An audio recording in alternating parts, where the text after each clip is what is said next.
I've been making some pretty good progress on cleaning up the chassis. If you recall, it was all this white, powdery, greenish looking color, which is corroded cadmium, I do believe. So what I've done is I wiped it down with this rust stripper, which seems to do a great job of removing that white powdery residue, and then used some chrome polish, and you can see it's coming out pretty well. Some areas better than others. I don't know if this is really heavily coated with cadmium or what metal this might be.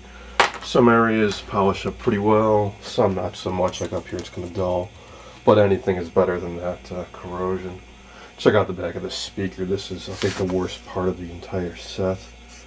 So I'm going to very carefully try to clean this off too without damaging the cones. The cone's in really good shape as it is. And that leaves me the cabinet, which is what I'm going to tackle right now. If you recall, there's some veneer separation. Other than that, the cabinet's in really good shape, but in this spot, I imagine it got damp, and the veneer separated here, and a little chip came out, which I did locate. So the first thing I'm going to try doing is to get this damp, maybe a little bit of steam, and see if I can get this to come back down, because right now it's really hard. I'm afraid if I clamp this, it's going to crack. So first up, some water, and let's see how that works. Alright, I've let the wood soak for about an hour now, and indeed it is flexible, so a little bit of pressure, it snaps right down into position. What I'm going to do now is flood it with some diluted Titebond 2. It's a little bit too thick if I don't dilute it, and it won't get into way down into all the voids, because this is lifted up all the way back to about here. So I'm going to need to maybe like 2 parts water, 1 part glue. Tilt this upside down and get it down into this crack, and gravity should pull it down in here pretty deep. I'll also do a little bit of pushing on this, which will kind of apply some suction and pull the glue into the void. And then I will put down some wax paper and a nice flat piece of wood over this and clamp it as best I can, which I think is going to be a little tricky because, of course, this piece is all assembled. There's some wood blocks, and in particular there's a wood block right where that joint is, or sorry, where the damage is, so I can't put a clamp right opposite it, so I'll probably have to clamp it about up here. Maybe I can hook a clamp onto this leg here, and well, we'll see how it goes.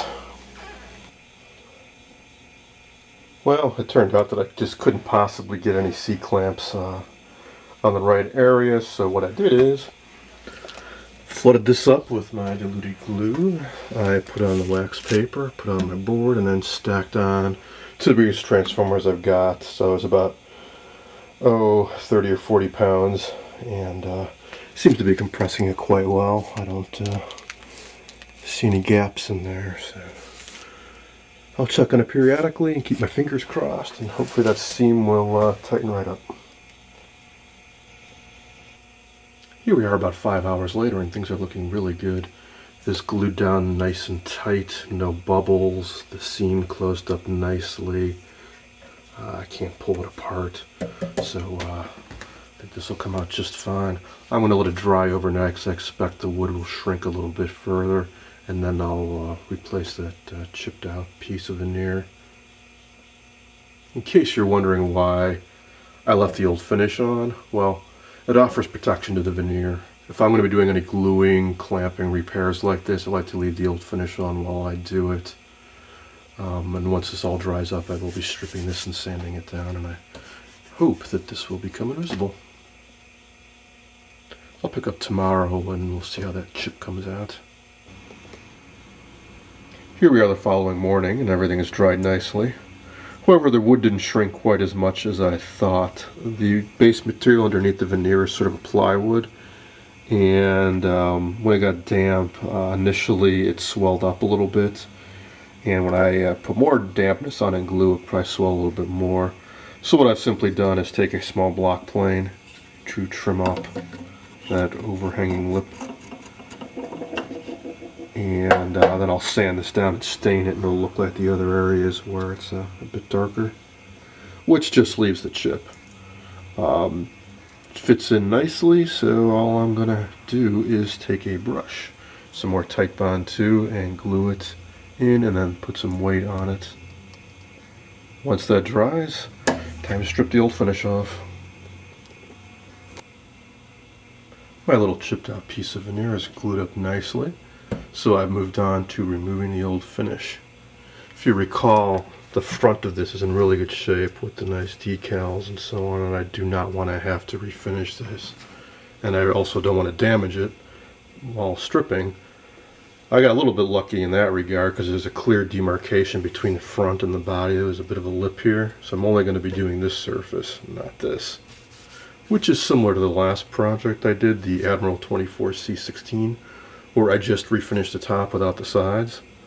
For that I used some actual liquid stripper, some citrus strip, which is a gel, followed up by this stuff, which works great. It's gentle, it just works on old finishes like varnish, lacquer, shellac, won't work on poly. Use it just like they show, gloves, steel wool, rub it around a bit, it dissolves the old finish, mop it up with some paper towels, and you're good to go. But if I slop any over onto this, I'd be very unhappy. So what I'm doing is just physically scraping off the old finish. It was flaking off already, and I did a little test with a razor blade, and it's been working out pretty well. So I'm just literally holding a single edge razor blade in my hand at a steep angle, drawing it towards myself, and the finish comes right off. I've already done this whole area here. See all the residue? And just a few minutes I got all that off. Any stubborn areas I'll use a little bit of sandpaper. Another advantage of doing this is that you're literally planing the surface while you do this, so you're left with a really smooth surface. So when I move on to staining, I won't have to do much sanding down of this.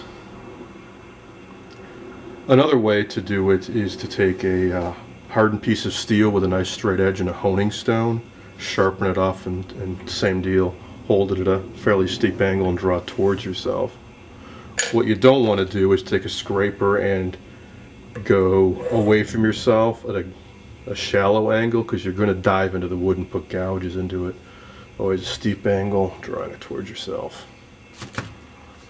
Alright, I'm going to get back to it. Hopefully this won't take too much longer, then we can move on to staining. Okay, that didn't take too long. I think it came out nicely. You can hardly see the damaged area at all. I don't think anybody else will ever notice it. That leaves two sides to go.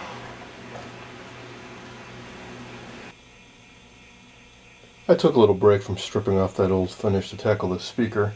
Same drill as the chassis. Rust stripper, followed up by Simichrome, and I think it came out great. No more white crud and nice and shiny. I think that's enough work for today. I'll pick up tomorrow.